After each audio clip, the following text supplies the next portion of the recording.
একটা ঘটনা আপনাদের সামনে আমি স্মৃতিচারণ করতে চাই। আমাদের একজন খুব ঘনিষ্ঠ আলেমে দ্বীন ঢাকার ধানমন্ডি এলাকায় সায়েন্স ল্যাবরেটরি জামে মসজিদের সম্মানিত খতিব, ওনার মসজিদে একজন বয়োজ্যেষ্ঠ শিল্পপতি ছিলেন। একজন বয়োজ্যেষ্ঠ শিল্পপতি, অনেক ধনী মানুষ, তার একটা মাত্র সন্তান। তার এই সন্তানকে তিনি বাংলাদেশের সর্বোচ্চ লেখাপড়া, ডক্টরেট পর্যন্ত লেখাপড়া করাইছেন। আচ্ছা, বাংলাদেশে যারা পিএইচডি ডিগ্রি অর্জন করে ডক্টরেট করে, এদের উপরে আর কোনো শিক্ষিত লোক আমাদের এই দেশে নেই। সর্বোচ্চ প্রথম শ্রেণীর শিক্ষিত মানুষ যারা, তাদেরকে বলা হয় ডক্টর। বুঝতে পারছেন? ওই ডক্টরেট অর্জন করার পর তিনি আমেরিকায় একটা ইউনিভার্সিটিতে শিক্ষকতার পেশায় তিনি চাকরি জীবন শুরু করছেন। ওই ব্যক্তির শিল্পপতি সাহেবের একজন সন্তান, একমাত্র সন্তান, তিনি আমেরিকার একটা ইউনিভার্সিটির শিক্ষক। আপনারা বলেন, এ কি আমাদের এলাকার এই ছোটখাটো শিক্ষিত মানুষের মতো, না দেশের সর্বোচ্চ ডিগ্রিধারী, সর্বোচ্চ শিক্ষিত একজন মানুষ? সম্মানিত হাজিরিন, এই শিক্ষিত ব্যক্তির বাবা শিল্পপতি হঠাৎ করে একদিন মারা গেছেন। ইন্তেকাল করার পর তাকে হাসপাতালেই রাখা হয়েছে। তার সন্তান বিদেশ থেকে আসার পরে তাকে জানাজা পড়িয়ে দাফন করা হবে এই অপেক্ষায়। দীর্ঘদিন অতিবাহিত হওয়ার পর সন্তান যখন বিদেশ থেকে আসছেন, মসজিদের মধ্যে জানাজার আয়োজন করা হয়েছে। সন্তান দেশে আসার পর স্বাভাবিকভাবে বাবার লাশ দেখেছে, বাবাকে কাফন পরিয়েছে, গোসল করিয়ে জানাজার জন্য প্রস্তুতি নিয়েছে। সন্তান বিদেশ থেকে এসেছে, বাবার লাশ দেখার পরেও কোনো কান্নাকাটি করে নাই। লাশটা নিয়ে মসজিদের মধ্যে যখন জানাজার পূর্ব মুহূর্তে সব মানুষগুলো একত্রিত হয়ে দাঁড়িয়ে গেছেন, এই মুহূর্তে খাটিয়ার পাশে বসে ওই শিক্ষিত সন্তান হাউমাউ করে কান্নাকাটি আরম্ভ করে দিয়েছে। এবার আত্মীয় স্বজন, ওই আমাদের মুহতারাম খতিব সাহেব হুজুর, সবাই আশ্চর্য হয়ে গেছে। সুস্থ স্বাভাবিকভাবে আসলেন, কোনো ধরনের কোনো কান্নাকাটি করতেছেন না।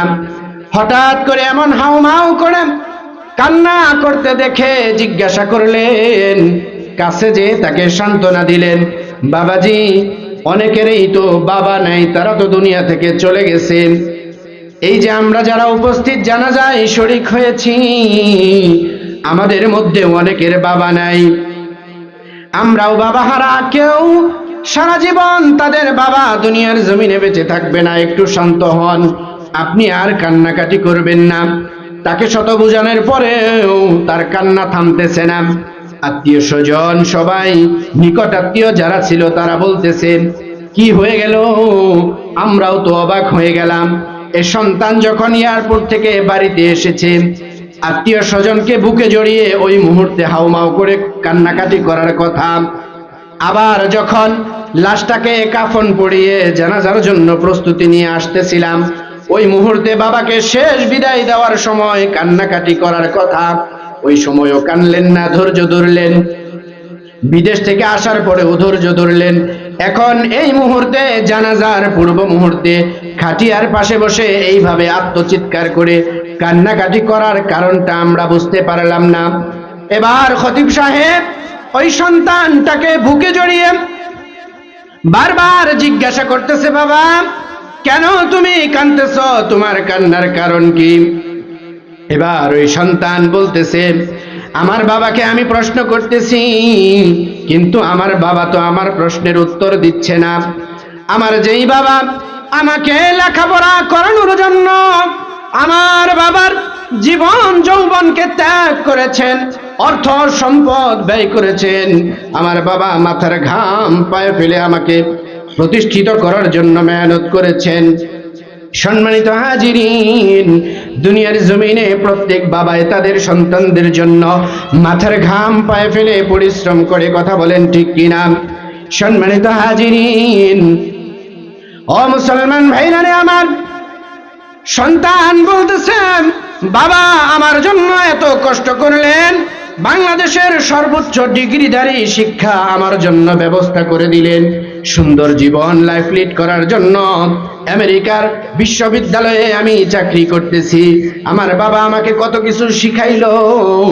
আজকে আমার বাবার শেষ বিদায়ে আমার বাবার জানাজার মধ্যে দাঁড়ায়া আমি কি দোয়া পড়ব, এই শিক্ষা আমার বাবা আমাকে দেয় নাই। আমার বাবাকে আমি প্রশ্ন করেছি, ও বাবা, এত কিছু শিখাইলা, এত জ্ঞান আমাকে অর্জন করার ব্যবস্থা করে দিলা, তোমার জানাজার মধ্যে দাঁড়াইয়া আমি যেই দোয়াগুলো পড়বো, এই জ্ঞান অর্জন করার ব্যবস্থা বাবা তুমি আমাকে করলা না।